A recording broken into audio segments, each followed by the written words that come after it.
Billiard. I got so much motherfucking design on right now.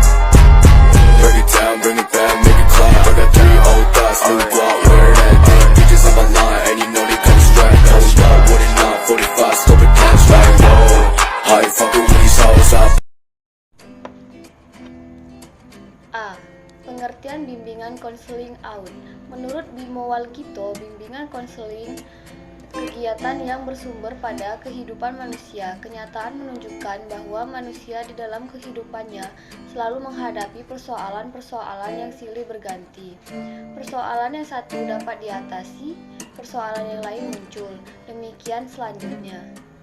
Bimbingan konseling pada anak usia dini adalah bantuan yang diberikan oleh seseorang yang ahli atau yang sering disebut konselor kepada seorang anak dalam masa prasekolah atau PAUD yang bertujuan untuk dapat mengembang kreativitas anak serta untuk lebih mengenal dirinya sendiri dan lebih meningkatkan rasa kepercayaan diri anak dalam lingkungan bermain anak.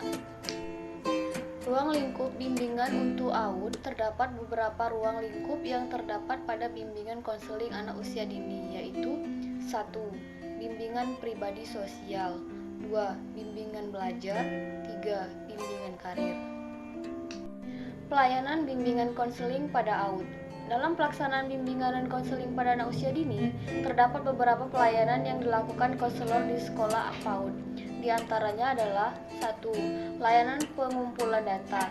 Layanan pengumpulan data merupakan salah satu komponen dalam program bimbingan yang sekaligus menjadi salah satu layanan bimbingan.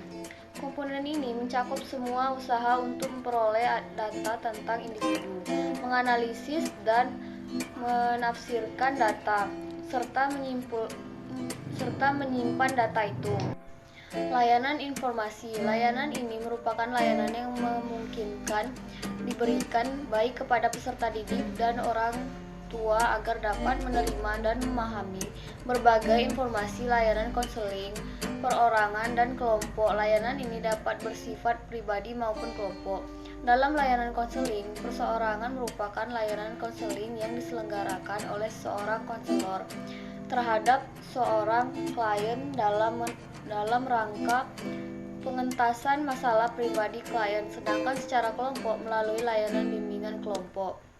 Layanan penempatan dan penyaluran. Layanan penempatan yaitu layanan yang membantu peserta didik dan orang tua dalam memperoleh penempatan dan penyaluran yang tepat baik di dalam kelas maupun di rumah, baik dalam kelompok belajar maupun kelompok bermain, serta kegiatan yang sesuai dengan minat dan bakat anak.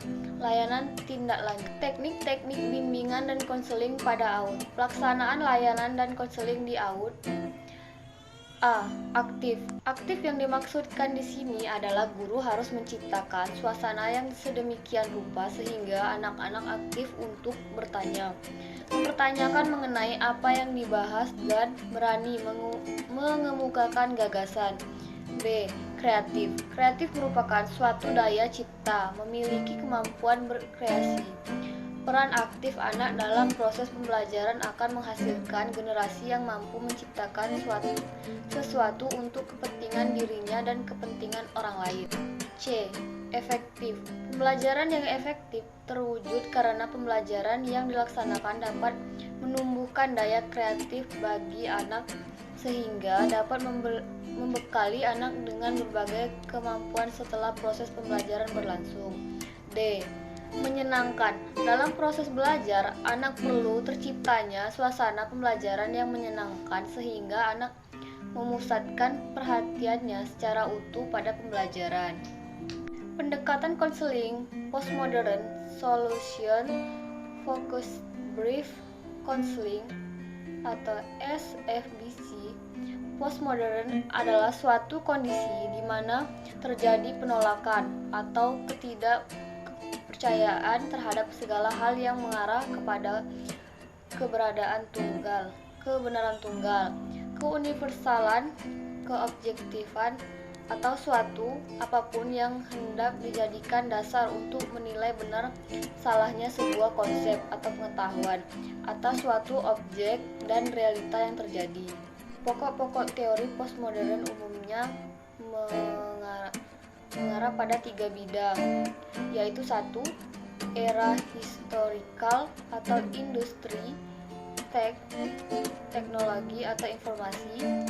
2. Gerakan pada bidang seni. 3. Kritik dalam bidang akademik, terutama ilmu-ilmu sosial dan filsafat.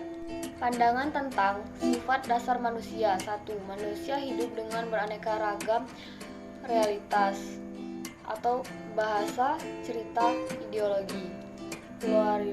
Pluralistik. 2. Tiada kebenaran tunggal. 3. Kebenaran bersifat kontekstual, subjektif.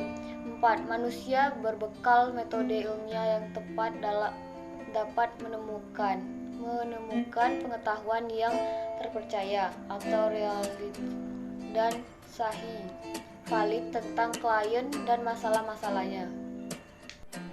Pada dasarnya, SFBC didasarkan pada pandangan yang positif dan optimistik tentang hakikat manusia. 1. Manusia adalah makhluk yang sehat dan kompeten. 2. Manusia mampu membangun solusi yang dapat meningkatkan kehidupannya. 3. Manusia memiliki kemampuan menyelesaikan tantangan dalam hidupnya.